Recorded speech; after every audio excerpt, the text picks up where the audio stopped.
Sa baryo ng San Lorenzo, kung saan ang mga ulap ay tila laging nakakapit sa tuktok ng bundok, at ang mga kwento ng matatanda ay sinasabi lamang sa bulong, lumaki si Elias sa piling ng kanyang lola. Ulila na siya sa ama't ina, at ang tanging natitirang alaala niya sa mga ito ay ang ball na naiwan ng kanyang lolo Mando, isang matandang manunulat na kinatatakutan at iginagalang ng buong baryo. Isang araw ng tag-ulan, habang naghahalongkat ng mga lumang gamit sa silong ng bahay, natagpuan ni Elias ang isang ball na may inukit na simbolo ng mata at buwan. Sa loob, may isang kwaderno na may mga kwentong hindi niya moari, at isang lapis, itim na itim, tila yari sa uling, ngunit kuminang sa liwanag ng kidlat.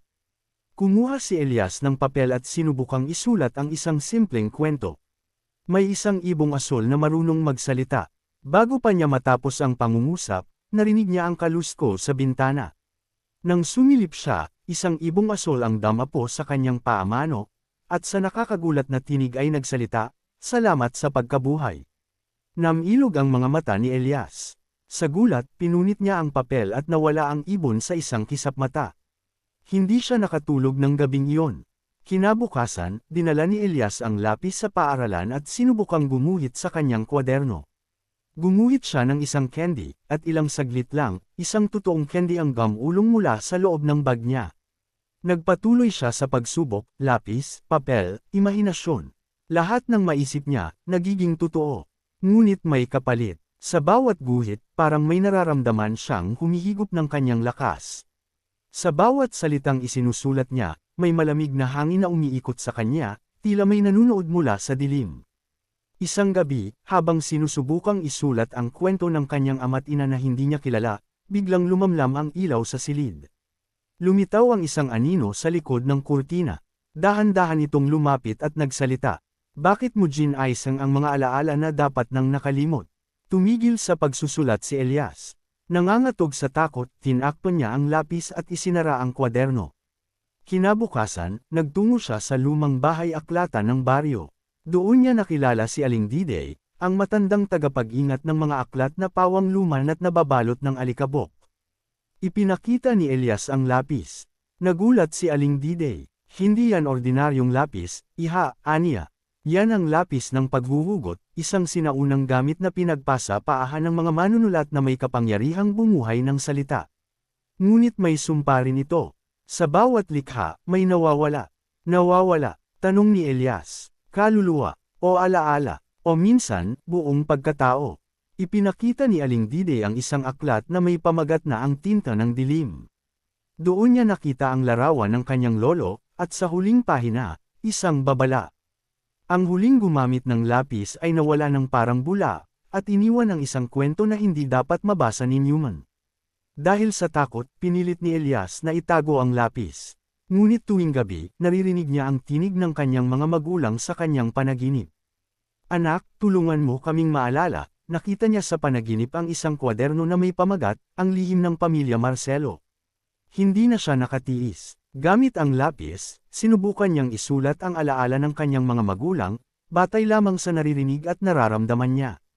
Unti-unting nabuo ang mga eksena, isang batang Elias, umiiyak sa gitna ng apoy, isang amang nakikipaglaban sa mga aninong walang mukha, isang inang humahawak sa lapis at isinusumpa ito bago siya tuluyang lamunin ng dilim. Pagkagising niya, may bago na siyang alaala, hindi niya alam kung totoo, o bunga lamang ng kwento. Nagpasya si Elias na wakasan na ang sumpa. Tinungo niya ang pinakamatandang bahagi ng bundok, kung saan, ayon kay Aling Diday, matatagpuan ang puno ng mga alaala, ang tanging lugar kung saan maaaring burahin ang kapangyarihan ng lapis. Sa kanyang paglalakbay, sinundan siya ng mga nilalang na nilikha niya, isang ibong asul, isang batang kwento na walang pangalan, at isang nilalang na animoy hugis lapis, mahaba, matalim, at malamig ang mga mata. Bago siya makalapit sa puno, hinarang siya ng nilalang. "Ako ang kwento mo, Elias. Kung buburahin mo ako, mabubura ka rin." Tayo ay iisa, ngunit may sagot si Elias. "Hindi ikaw ang kwento ko. Ako ang nagsusulat ng sarili kong kapalaran." Itinusok niya ang lapis sa ugat ng puno. Umalangaw-ngaw ang hangin, umilo ang langit, at sa isang iglap, nawala ang lahat.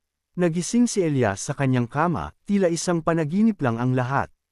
Wala na ang lapis, Ngunit ang kwaderno ay naroon pa rin, blanko, maliban sa isang pahina.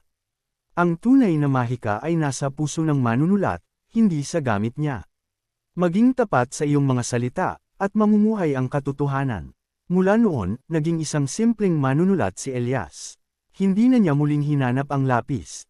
Ngunit sa bawat kwento niyang isinusulat, may kakaibang sigla, lalim, at damdaming bumabalot, tila may aninong nagbibigay buhay sa mga letra. Moral na aral. Ang pinakamakapangyarihang kasangkapan ay hindi ang mahiwagang lapis, kundi ang intensyon ng puso ng nagsusulat. Kapag ginamit sa kabutihan, ang imahinasyon ay lumilikha ng pag-asa.